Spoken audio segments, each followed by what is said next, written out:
Good morning everyone, we're at the NEC for Comic Con. We decided to go in the end, so we're just on our way to the hall now, and I need some water or a Starbucks. So here we are, Comic Con, and I can see a giant minion. Hello minion, I don't know his name, could be Dave, who knows. Here's the queue to get in. Not too bad at the moment. So it should be good once the doors open. We're in the final holding pen. There's quite a few people here.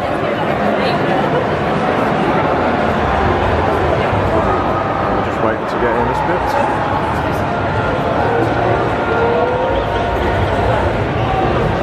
It should be released to insanity within the next 10 minutes.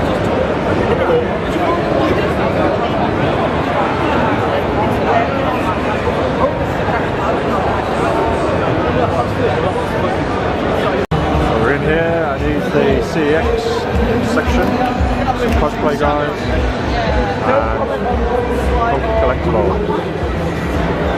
A lot of merchandise, obviously here. Batman jacket.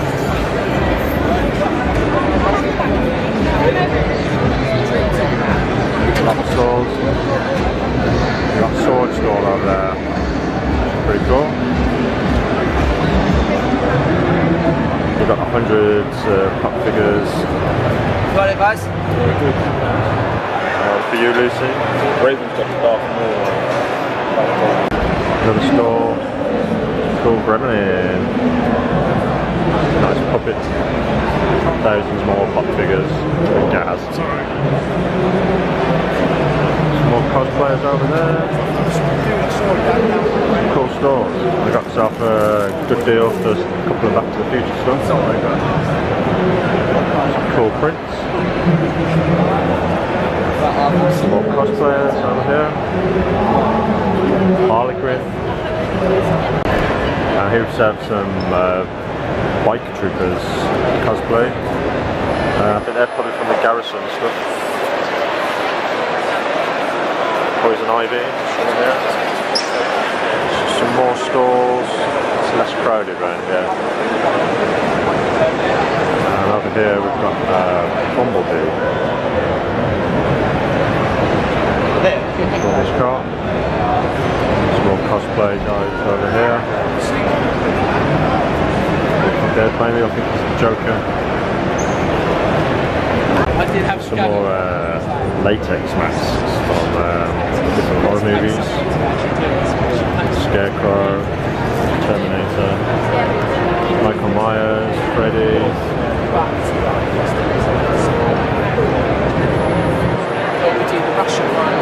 Pretty scary stuff. More memorabilia. The Gremlin now. Thousands more pop figures. This place is massive. Some pretty cool stuff. Sports almanac. Fight Cup stuff. And Carbonite. We've got aliens abound. It's alright, we've got a Marine to protect us.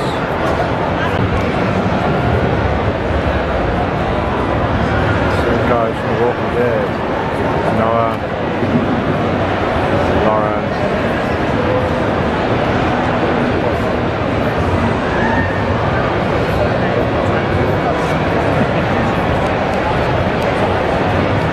These the Star Wars Garrison black guys.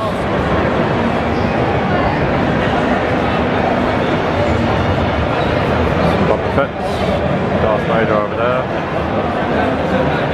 We've got a pod race. Got the episode 1.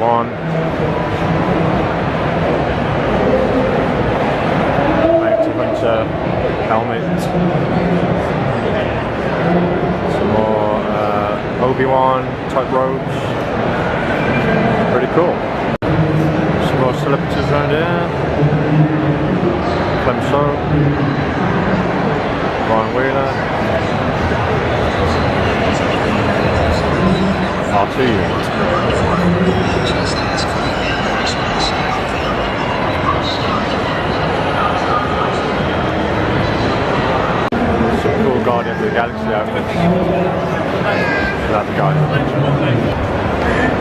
really cool figures. Tyrion, Good job she's holding me back, Doctor Who stuff. We've got a Wookiee over here and Emperor Palpatine. Very cool. Princess Leia being escorted out the building.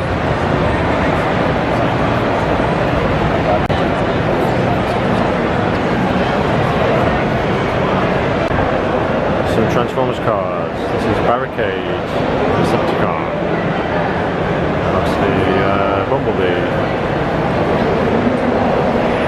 Camaro.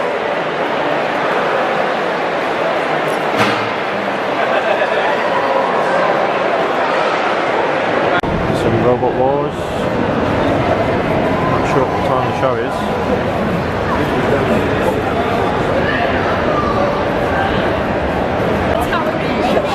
More cosplayers. We have two Marty McFlys. The Guitar Hero.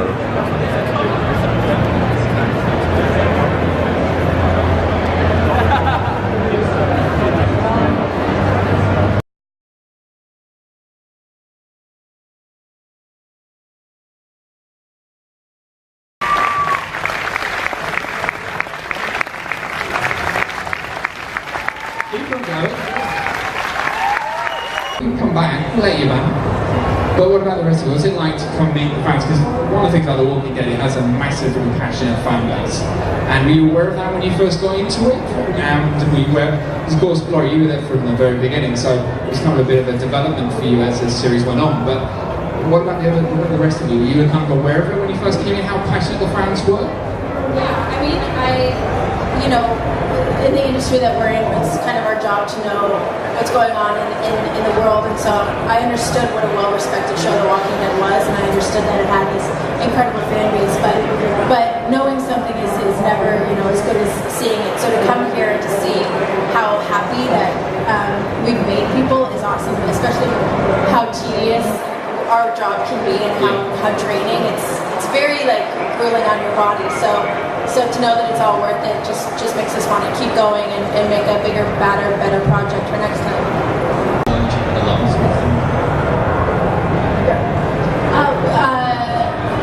I think the reason that our characters come very naturally to all of us, and I think that's probably why we got cast. I'd say it's probably because we have a little bit of these characters within us, maybe. But yeah, having the comic book there as a guideline is always really lovely. So we kind of know. And then, you know, we do our research and we see what you guys want to see out of the characters and what's expected from them, and we hope that we're doing it as accurately as we can. Question for gentlemen in the mid. Hello, I love the show. Laurie and Ty, how does it feel to sort of know that your characters were sort of becoming much better as they were progressing and evolving, with also better support first, to only know that sort of like it's the end of them? The end, I'm sorry. Like, as in, like, the characters, like, sort of get killed off, basically. Is it, because I loved your character, the fact you started off quite sort of in your own little bubble, and all of a sudden you came really tough and strong, but it was a bit of a shame to see you go, really. Well, I think that's the nature of the show. Everybody dies on the show, and it's supposed to rip your guts out and tear your heart out, and we're not following the comic, and everybody, you know, like my man over here, who just I'm not going to say anything in case anybody but that's the gig of the show, is that everybody dies at some point, and some characters before others, but I loved my death. I thought that Andrea died with great dignity, so I was happy with the way I went out. I wish I had a little bit more time, but I was very happy with the way that I passed. Just a quick straw poll, so we don't get any more spoiler trouble. How many people are, well, let's say very up to date and have seen the episode Spend? My question's for Laurie, because I'm really pissed over your death still. If your character was still alive, where would you like to see her right now? Well, I think if my character was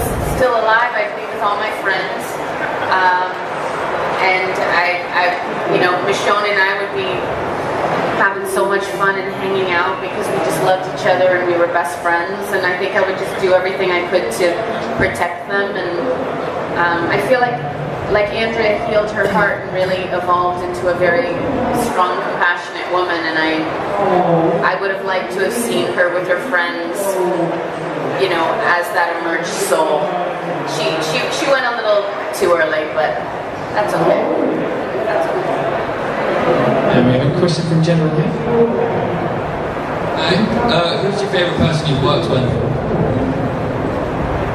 Ever in our entire careers? Throughout The Walking Dead. On The Walking Dead. Lori and Tyler, obviously. We never worked together. That's true, I never worked with Lori, but I would have loved to. It would have been fun. It's so terrible because it's like Sophie's choice. I mean, it kind of hurts other people, but I love David Morrissey, even though he killed me. But I really loved working with Dale. I think that Andrea and Dale had a really sweet relationship, and with Sean. I mean, but those were my, and Shane. But that was my posse, so. Yeah, I think I was kind of introduced with Emily Kenny, so Emily was great. And then I guess kind of like folding into the group with the first kind of 3-4 episode arc. You know, you can't really beat working with the Andrew Lincoln. You really can't. He's awesome. Yeah. He's awesome. But Andy, that's what's great about our cast is that obviously we all get along and we all like support each other and help each other get to where we need to get. But Andrew Lincoln is such a leader on set who really like gets everyone to that good place that we need to get to for an incredible scene. And I've never heard Andrew Lincoln complain once. No. So he makes you Brits look good. He comes over to America and he doesn't complain, and he just takes it on the chin, and you're like, okay, I want to be like him. So he's a great leader. Great leader. He was one of the gruesome on the entire show so far. How emotional was it filming that scene? It was a rough one. It really was. We shot that one scene all day, and we wouldn't kind of chop it up. We would go from kind of top to bottom, no matter what angle we were shooting from, just to kind of maintain it and, you know, stay in that revolving glass door of death. But yeah, you know, to this day, Steven and I would talk about it, and it's, you know, one of the hardest things that we've ever had to do, and hardest things we've ever had to shoot. So that by the end of it all, you know, there's a reason why, you know, it looks the way it does. We were, you know, completely drained, and, you know, cried there and cried at home and cried a week later. And it was just one of those kind of scenes, and that's Blew up when that happened. There were people saying it's the most gruesome death this series has ever done. It was interesting, you know, because it's not what we were thinking about when we shot it. I know I was thinking about, you know, just kind of servicing the storylines that it was affecting after I was gone, especially since Noah had only been there for 9 episodes. It was like, you know, no one's gonna really care when this happens. But when Greg Nicotero decides to kill somebody and kill somebody gruesomely, he really goes for it. He really does it. So I think I may have underestimated that. We're gonna go. Questions, gentlemen here. Hi there. Can I just ask one question? When you leave the show, do you get given a prop, a zombie's head, or arms or legs, or a memento? I didn't. You didn't take anything. That was your mistake. I didn't take anything that they allowed me to. None that was given. They give us a meal. We have a death dinner. Yeah, I had a dinner. I did.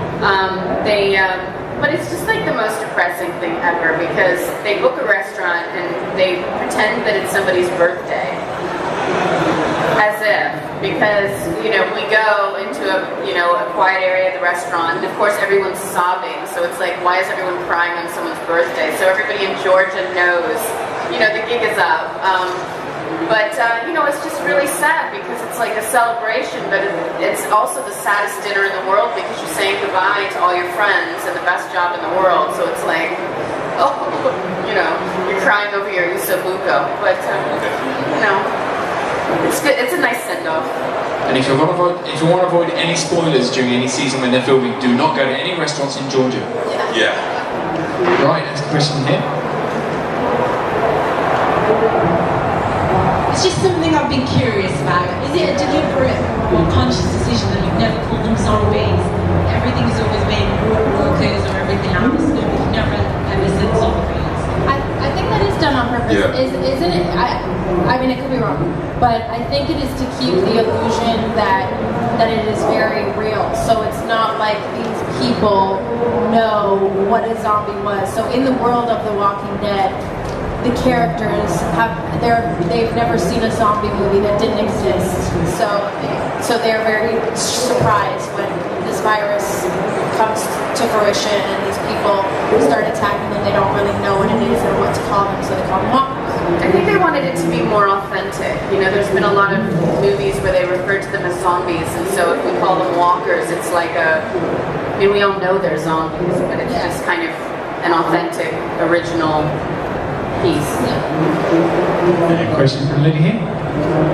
Hi, question for Laurie, but open to everyone. Do you feel like you've learned anything from your characters at all? I know, Laurie, you said in a previous interview you were most like Andrea from other characters you played. Oh my God. I mean,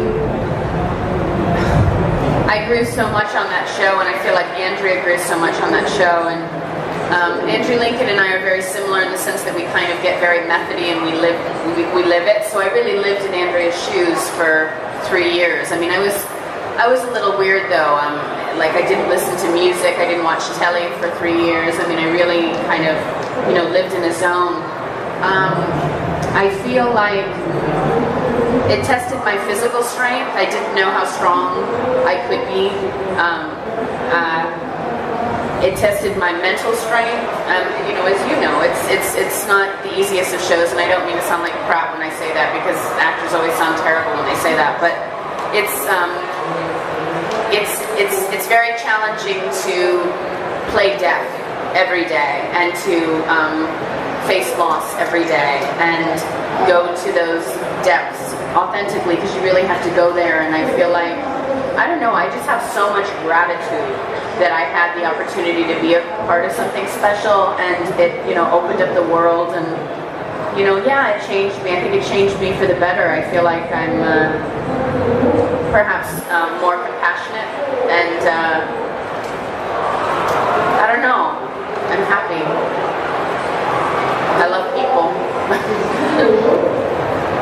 For all of you, how long do you give yourself in a zombie apocalypse? How long do you think it lasts? What's your weapon of choice? My weapon of choice would probably be Michonne's weapon. I like that she can keep them at a safe distance. That's appealing. Or it would be a traditional bow. When I started working on the show, I picked up a bow thinking that it might be something fun to do on my off time, and I ended up being mighty good at it. So I think I could do well with that. And as far as how long I would last, I'd like to say I'd be the last one standing, but it's probably inaccurate. I would probably like shut down a Costco and manage to stay alive in there as long as I could keep my food stock high. It would probably go very fast with me. I treat my body like a garbage disposal. I eat a lot. If I don't know how to shoot a gun by now, then, you know, I'm in serious trouble. So definitely a gun would be my weapon of choice. I don't know. I mean, I'd like to think that I would be one of the last survivors now, because, you know, just like what Christian was saying, that this show really tested my physical and mental strength. I mean, there were days that I could barely get out of bed, and you know, I had ribs that had popped out, and you know, we all have been in and out of the hospital because we insist on doing our own stunts like mad people. But you have a will, like there's a survivor instinct that takes over, and you do realize that you have a strength that you didn't even know you had. So I feel like I grew on the show, so I'd like to think that I learned certain skills, if there ever was a zombie apocalypse, that I would survive a little longer than Andrea. They definitely wouldn't fall for a bad guy.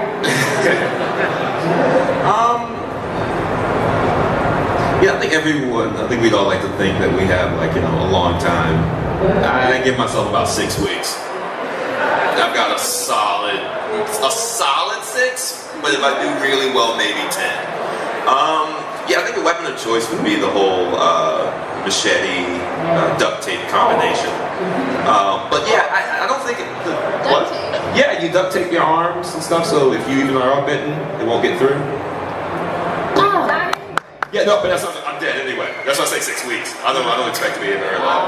No, I wouldn't be there much long. Mainly because I was one of the few who, when going back and like watching seasons of the show and prepping for it, really related to kind of the Andrea character and that whole like Andrea Dale argument of maybe you just opt out. If the world is that kind of crazy, do you even really want to stay around? And that's why I say I give myself about 6 weeks. So I think eventually I'm just like, you know what? Maybe it's not worth it. Maybe the world's never coming back. But the world may never come back, but I think we're all here to be loved and loved. And I think even if it's one person or two people, it's like, that's humanity, that's what keeps us going. That's it. That's what this show does well, and like juggling that. You take that kind of. In my mind, I've always imagined it as me being by myself. So I think that's what you need spurs that. Oh yeah, I would love to have I'd people. let you into the Costco. Would you let me into the Costco? I'd share my Oreo stuff with you. That'd be great.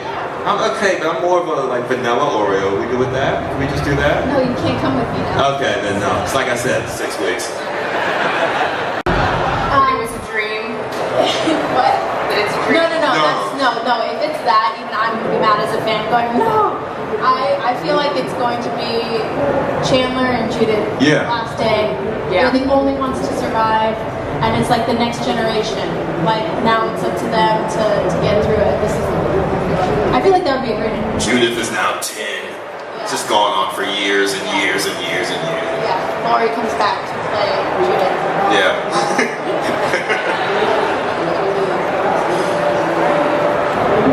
I have a question from a lady here. Hello. Hi. Tyler, so you said that you only did 9 episodes. Do you think that they ended Noah like at that point was a good idea, or do you think you should have carried on for a couple more? As the actor, I would have loved if they would have carried on for a lot more. But to see what would happen, over the course of the time he was there, and then also, having, I guess, a vague idea of what his death and how it affects people, it was time. It was about that time. Noah was essentially a catalyst, and that was really, his job for this group, was to just kind of get them from, place to place, even if he didn't really realize that that's what he was doing. So yeah, it's unfortunately, I would have loved to be there for it all to the very end. But for the other, that's like it's kind of like what I think the way Laurie was saying, is we get so excited about each other's performances that for me the death, I was just as excited of what that would do for Steven, who's like Glenn and his arc and his storyline. That I was completely fine with going. I'm cool with that. So yeah, I think in that way, I'd love to be there, but it's gonna service the story a lot better. Please keep it back for Christian Turner, Tyler James Williams, and Laurie Holden. And now past Paul signing and also doing photos with throughout the weekend. The signing guests are directly in front of us. So keep the round of applause going and keep the love going as well. Here's Warwick.